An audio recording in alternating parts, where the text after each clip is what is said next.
Aquarius, this is your weekly tarot card reading and astrology summary from Born Without Boundaries Tarot. There is weekly readings for every zodiac sign, so check out your sun, your moon, and your rising sign video. I'm sure you will find a reading that will resonate with you. Remember, there's always an extended reading that I hope you will join me for. That link is down below in the description box. I'll pin it to the top of the comment section. I will also attach it up to the end of this video so you can just click on it and go right to it. Remember, Aquarius, this is your reading. So please take all the energies I describe and apply it to where it resonates in your life. And let me know in the comments below how it is resonating with you, because I always love to know. We're going to get into the astrology. Whatever comes out, like throughout the entire reading, I'll scatter it with astrology. Whatever comes out right in front of me is what's going on now. If anything pops out over here, it's in the past, but directly related to what's happening now. And then we'll get into the future. All right, Aquarius, let's go. And remember, if you really love my content, subscribe here.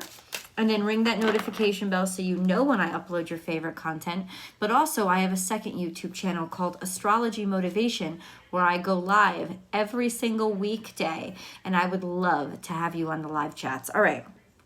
I got two cards right in front of me, right here. We will get to them. Let's get into the astrology so that I can put some context onto this card. It's really good. So we have... generally speaking, we have Saturn semi-square, Mercury retrograde, and Uranus trining Mercury retrograde. Uranus is your ruler, the ruler of your energy, Aquarius, and Saturn is your traditional ruler. So they're both interacting this week, throughout the week, with Mercury retrograde. What this is going to cumulatively cause, or the vibe it's going to set out, is it's time for ingenuity on those stubborn tasks that you may have put off. There's a grand trine today. It's happening now because the moon has gone into Virgo, and there's a trine between the moon in Virgo, Mercury retrograde in Capricorn, and Uranus in Taurus. So there will be, it'll help you. It'll help you have the patience to actually finally get something done, or to start something that you will have to then continue and carry on.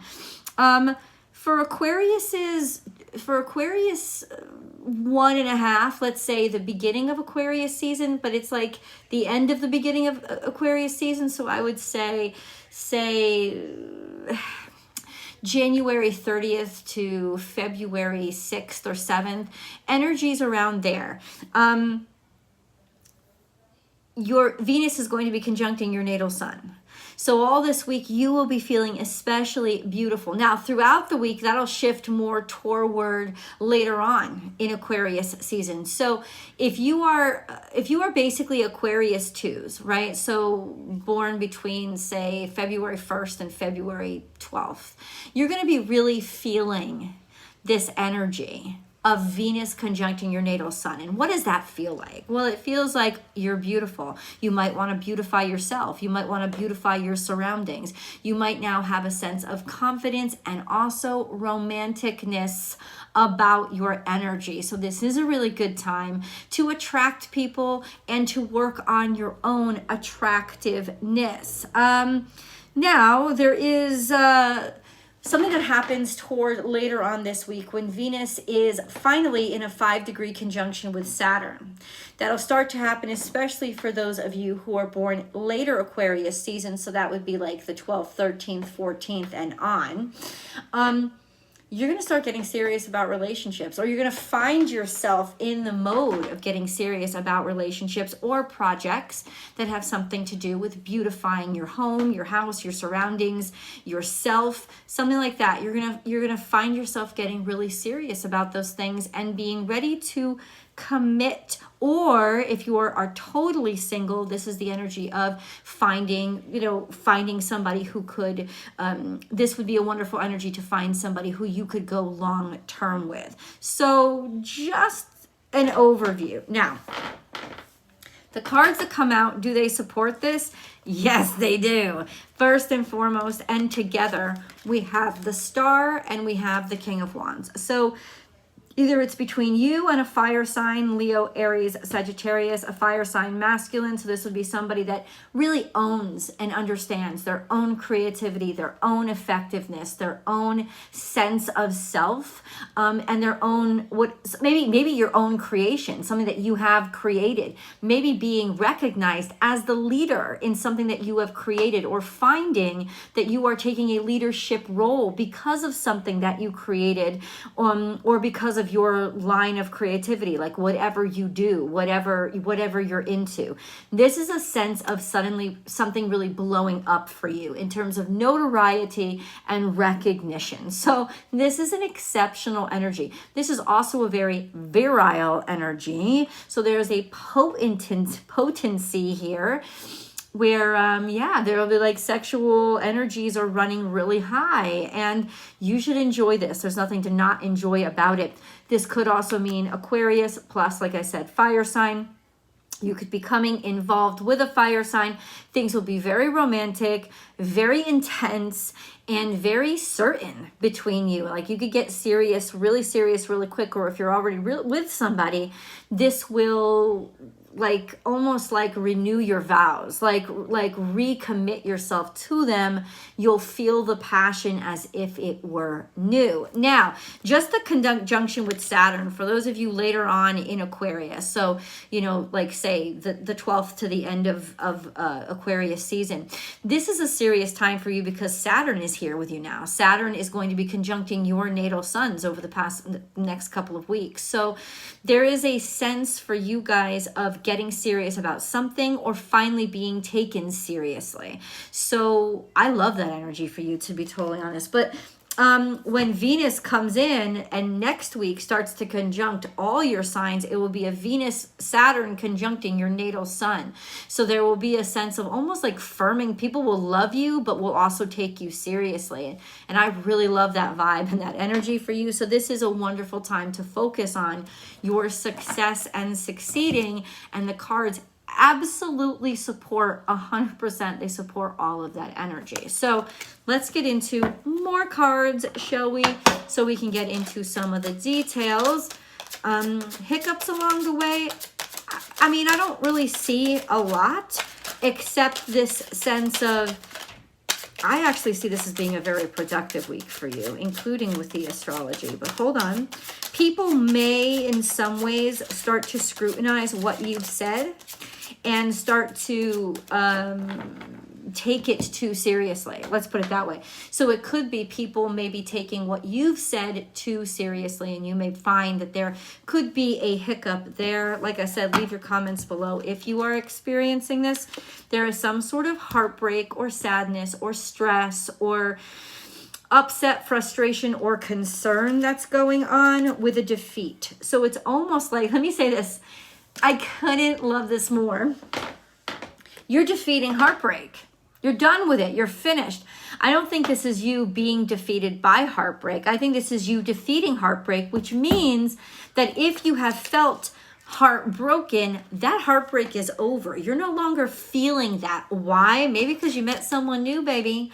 Maybe because you met someone new. This is a great time for you to actually get out there and meet somebody new and actually kind of be done with any kind of worry or concern or suffering that you've sort of been ruminating on. This is a sense of leave it alone, get it away, make it move on. It's done. It's over with. This could be a situation where there is some sense of like heart attack, or maybe there was actual injury or something, was really impacting you.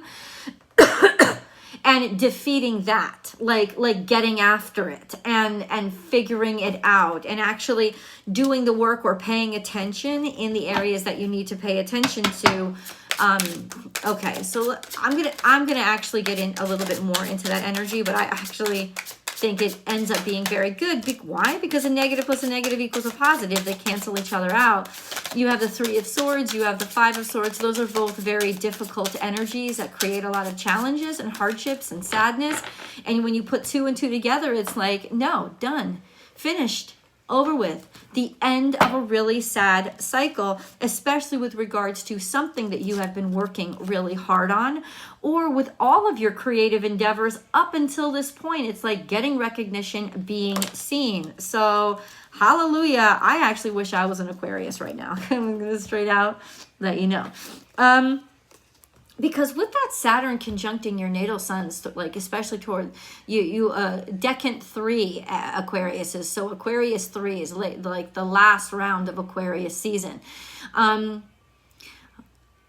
It's almost like people are finally taking you seriously. I love that energy. Like, to me, that's one of the most successful things. This is like the sun is shining on you. Success is here.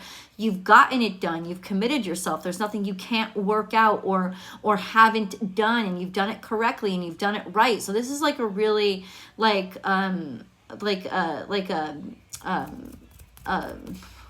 whatever. It's a really great time. It's a really great time for you, especially in your career. And let's get into that because we got some more cards here. So this is the 6 of Pentacles, which means there's a lot of fucking opportunities that are going to be coming in from you, even from places you didn't expect, but it's coming through some sort of social network or friends, or maybe you are opening doors for other people. But I think that there's a lot of opportunities coming in for you. A lot of people want to pay you. A lot of people want to work with you. You might have to travel a lot. You may be kind of casting your net out wide, because if you do, you're going to get a lot back. There's a lot of opportunities coming back to you. This could even be opportunities that are asking you to move, like say having to relocate for work or something. But absolutely, these are fantastic opportunities, and it seems like you honestly are you pick of the litter. Like, take your pick. Do what's right for you. We're going to get more details, but let me pull a moon card first. Aquarius. We have Cancerian energy. Could have something to do with your family. You and your loved ones are safe. So I think that that's a message coming to many of you straight from Spirit, straight from God, that's saying, listen, you're going to be fine. Maybe the reason why you're holding on or feeling like you're being held back, like you're holding on to the old place, is because you're worried or you're concerned that I don't want to leave somebody behind. I don't want to impact my relationships negatively. You're not going to. You're not. It's not going to happen. You and your loved ones are safe. You are protected. There is a goodness about this. The timing is right, and everybody is taking you seriously, and they're on your side because they take you seriously. They're like, yeah, Aquarius got to go do their thing. So it's a sense of, don't worry about it. Your family's going to be all right. If you are somebody who is specifically concerned with a family member that has a heart condition or something, that's getting real detailed. That's almost like personal reading shit.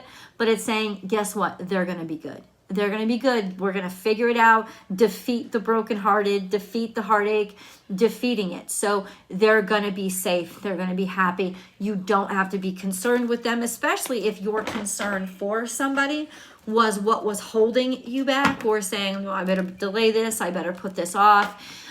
You don't have to. There's good news coming through about, hey, breakthrough. Or you've come to a point where you realize, okay, now they're stabilized, now they're safe, I can move forward, I can go on. And that's kind of what it says. It's like, this helps you have patience and get something done, or finally get something done and be able to address something that you have been very patient with or have had to put off and wait for. That's why I like that grand trine that includes Mercury retrograde this week. I really love it for you. Okay, so let's get into some more details. There's maybe financial considerations or concerns, or maybe finances are still up in the air right now. I'm going to tell you this right now. When it comes to any financial worries or concerns, you're not going to have to worry much longer. Why do I know this? Let me show you the cards, guys. We have the 2 of Pentacles. So it doesn't mean necessarily that you were experiencing financial ruin, right? Like, it just means that, things you had to juggle. You had to rob Peter to pay Paul. It's like things weren't necessarily obvious, and maybe you were in flux. There's definitely a financial change that may cause you to move or move forward, but that you're moving away from, that you're moving on from. You've solved it. There are solutions to your issues. There are solutions to your problems. So even if they don't happen right away, the answers are here, and you can get to work on them now and fix these things because something has become evident and clear. This could also mean that you've decided to move. You have to juggle finances because of the move. There's just a lot of, there's just a lot of, you've had to, money has maybe been tight because of it, but now you're on your way. And for any of you who are actually thinking like, where is the money, or is the money coming in? The money is definitely going to come in. It's like you're on the good side of that change in finances. You're actually moving forward. We have a Tower moment, which I have to get into. I always have to understand what the heck the Tower is specifically, but this is a shock or a change. 3 of Cups and King of Swords. I think that you are absolutely shocked, especially if you were like traveling or doing a tour or something. You're going to be shocked at just how many people show up and want to see you, want to get to know you, or want to listen or purchase what you have. Whatever this is, you're going to be shocked at how impressed people are with you. This is you. This is the King of Swords. So that would be Aquarius, Libra, Gemini, and you're the Aquarius. This is you really taking mastery of your own thoughts. You're going to be able to be very articulate and speak well, communicate well about the things that have been on your mind. Go slower because Mercury is in retrograde. Take your time. Nobody's rushing you. They're actually really enjoying listening to you. And I think that's what I'm going to check the Tower. I'll ask specifically what this Tower is, but because all these cards came out together, I think it's just that you're shocked. When I see these cards together, I feel like you're bringing the house down. Metaphorically speaking, you're fucking bringing the house down. It's like people really want to celebrate you. You're packing them in. They're listening to you. They're really impressed with what you have to say, especially when it comes to career, with work, because Saturn is involved. Saturn is involved. Saturn is in Aquarius, been in Aquarius for the past couple of years, will finally move out of Aquarius this year, but this is that last kind of blessing that Saturn can bring, especially to natal suns, where it's just like, look what you got done. Look at this breakthrough, happy birthday, Michelle Sandgate, that you've finally been able to do, and look what you're making happen. There's like sort of like a round of applause here. You're bringing down the house, or you're shocked at how well people are receiving you and how well they're reacting to what you've done. But as promised, I am going to clarify. Please clarify this Tower, God. What is this Tower? What is it? How does it look? What can they expect of it? The Tower is a heartbreak. The Tower is the 3 of Swords. That's interesting. I did not expect that. The Tower is the 3 of Swords. The Tower is the 3 of Swords, and okay, interesting. The Tower is how you've dealt with a heartbreaking conflict. The Tower, that's what it is. The Tower is almost like you've broken the norm. You've surprised people. You're shocking people because you have dealt with some sort of, you have taken heartbreak, and you've taken opposition, and you've sort of used it to turn it around and make something out of it, make something productive out of it. And I think that that's what people are really relating to about you. This could also be sort of a shock to the system for some of you. Why a shock to the system? A shock to the system. I don't think it's something bad, but I just want to clarify. Stick with me. What do you mean by this? No, it's not something bad. You're going to make a shit ton of money. It's like you've taken some hardship in your life and you've turned it into something that is profitable, or something that is successful, or something that has brought you to a deeper understanding of who you are and what your purpose is in life. That's what just came out. The Empress came out as I was clarifying things. So yeah, this is about, opposition and heartbreak, and some opposition that you went through that really broke your heart or really impacted you in your life. And then you taking that and using it as the foundation for your magic. Now that's, I think, what I really want to get into. What is this magic? What is this What have you turned it into? What are you creating? The Empress is here, so you are going to create earthly, worldly success and sustainability and health and happiness. This is also divine feminine energy. So any opposition that you face because of what you have created is either because of your alignment with your divine feminine energy, or it's coming from a divine feminine energy because they would be attacking what you've created or what you've built. That could be it. But I think that there is some sort of shocker with who's actually creating, or maybe if there's any opposition to what you've done, you could be kind of shocked with where it's coming from. It could come from older, successful, divine feminines. This sense of, wait, what's like, and that could catch you off of guard, number one, or it could be a mother figure, something that you're experiencing with your mother in particular that is causing you stress. Let's just put it that way. What is this Magician energy? Can you please clarify this Magician energy? We're going to go to the extended, guys. The link is above. I know I put it up there in a card. It's all over the place. I do hope to see you there. Let's clarify exactly how you're responding or reacting, or how you should. And I will see you guys in the extended.